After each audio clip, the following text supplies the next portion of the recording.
Let the games begin, because it is about to get wild and crazy. It already is getting wild and crazy with what seems to be Gamergate 2.0. It is here. And the meltdowns and the reaction, I was not prepared for what happened today. I absolutely was not prepared for it. Today has been very wild, and today is only the beginning of what we are going to see. Now, a lot of this really took off with the revelation of Sweet Baby Inc. and their involvement in many video games and uncovering some old videos from the past showing just what they are all about. Then we had the situation with the Act Man, the YouTuber that kind of went after Az about 6 months ago over his Starfield pronouns rant, and then he started to look into Sweet Baby Inc. and he kind of started to basically prove Az right, but then still doubling down on his previous take, and then that sent shockwaves through the gaming community and the YouTube community and everything like that. The Sweet Baby Inc. stuff starts taking off. Everyone starts talking about Gamergate 2.0 is here, and it's just kind of spiraled out of control from there.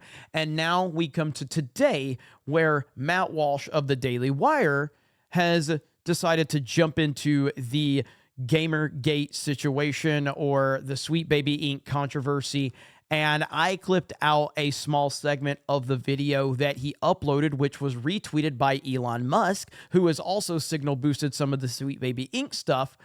And boy, oh boy, I was not prepared for what we were going to get. Now, earlier I made a video talking about my reaction to Matt Walsh, and since my video, he has retweeted me, and Ben Shapiro then retweeted Matt Walsh. The whole Daily Wire crew basically retweeted Matt Walsh. And then, of course, you know, Friday Night Tights crew and a lot of my friends start getting involved. Then people that are not even in my direct sphere are getting involved, and it has been crazy. The Daily Wire employees are blocking people like crazy. And I want to start out with this right here, because this all comes back to Matt Walsh in terms of this video. In me clipping out a 50-second portion of Matt Walsh's video where he's talking about all of the problems in the video game world and everything that's going on, which I fully appreciated 95% of his video. And as I talked about in my previous video, if he just would have said things a little differently and not been so dismissive of video games in the end, a lot of this wouldn't be happening. But it did happen, because Matt Walsh in the end said people just need to walk away from video games because they're bad for kids, they're bad for adults, they're bad for everybody.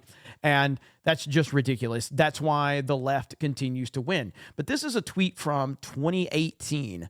And this is why I have such a problem with Matt Walsh's take, because I have heard all of his takes on video games and anime and comic books and nerd culture, and it's a problem. And he says right here, video games are a sacred cow because our country is filled with adults who are obsessed with them. That's why we all pretend insanely that there's nothing wrong with or disturbing about a child spending all day killing people in a virtual world.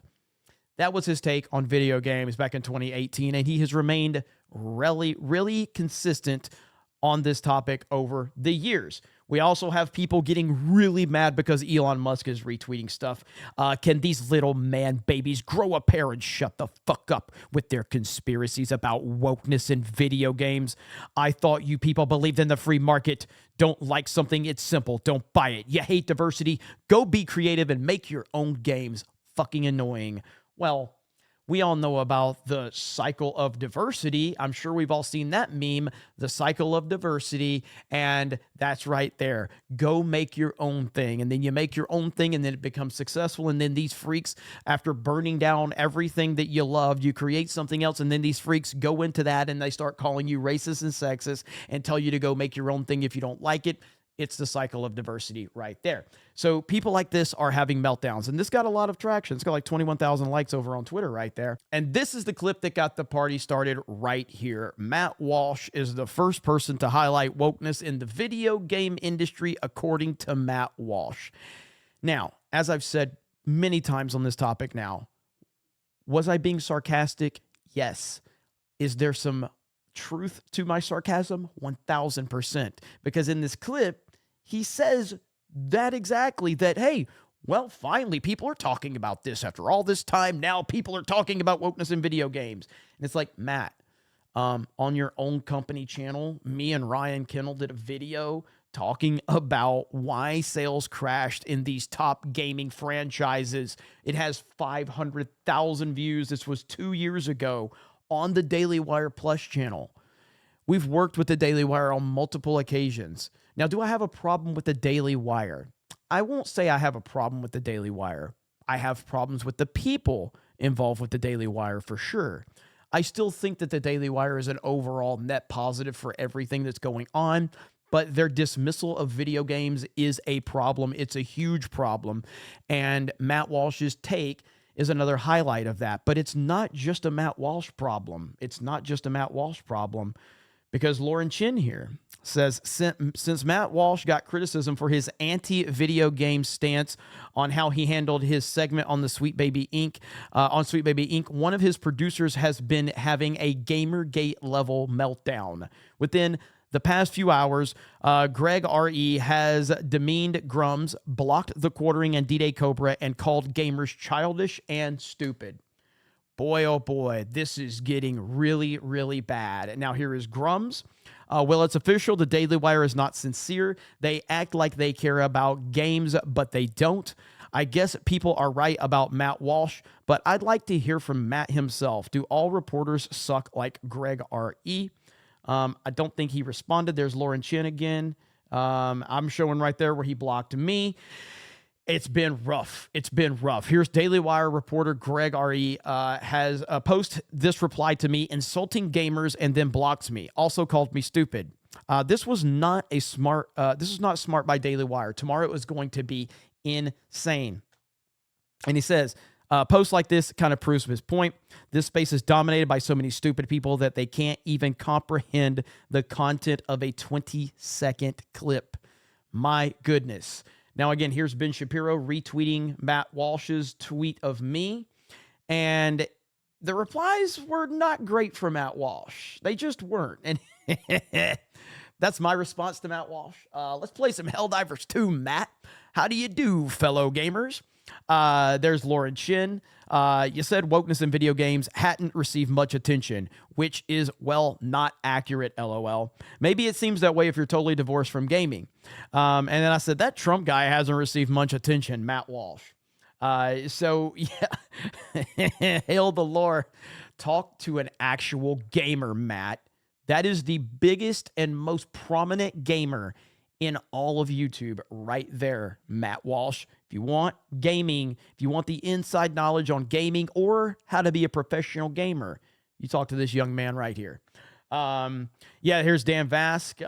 You're saying in this very video that wokeness in video games hadn't received much attention. There have been literally dozens of YouTube creators with hundreds of thousands of subscribers who have been almost solely dedicated to that subject for about a decade. Gary says, you're the Jennifer Lawrence of Neo Games journalism. Okay, Matt, what is a video game? One man's journey to be the first to report on woke video games. Holy shit. Here's Kristen Nova. Let's talk games, Matt. Oh, Matt Walsh is nothing more than the Mike Zero of the Daily Wire.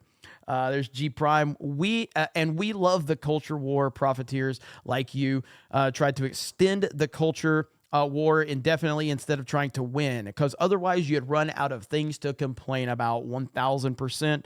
Not the fight you want to pick, Matt. You've made it clear your disdain for that you have for video games, gamers, and pop culture in general.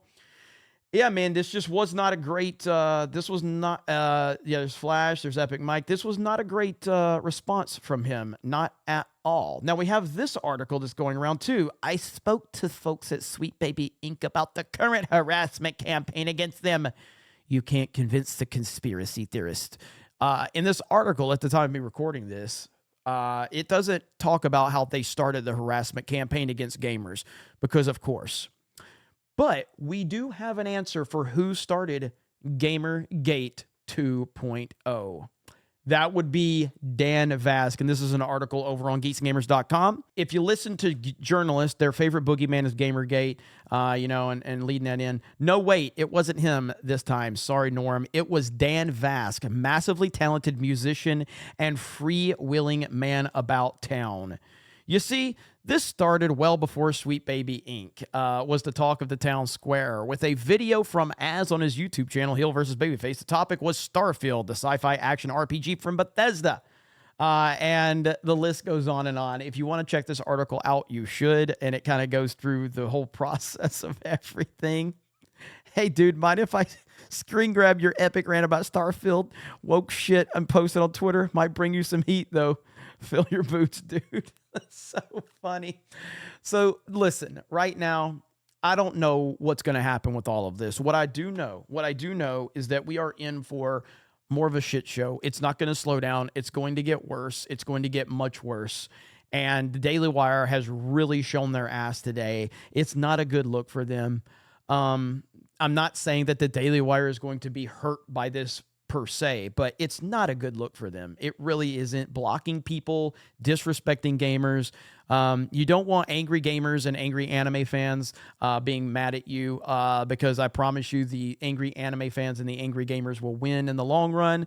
They have the endurance to handle it. So anyway, time will tell. This has been a wild day. I stand by everything I said. I think Matt Walsh hates gamers. I think he hates video games. I think he hates nerd culture. And that's perfectly fine for him to feel that way. But when he starts talking about it, he needs to have an idea of what he's talking about. And while the research in his video was pretty on point for the most part for someone that's not involved in this sphere, his actual points and his opinions towards the end of the video show that he does not care about this whatsoever, and he should be checked. You guys have a great day. Thank you very much for checking out this video, and we will talk to you later.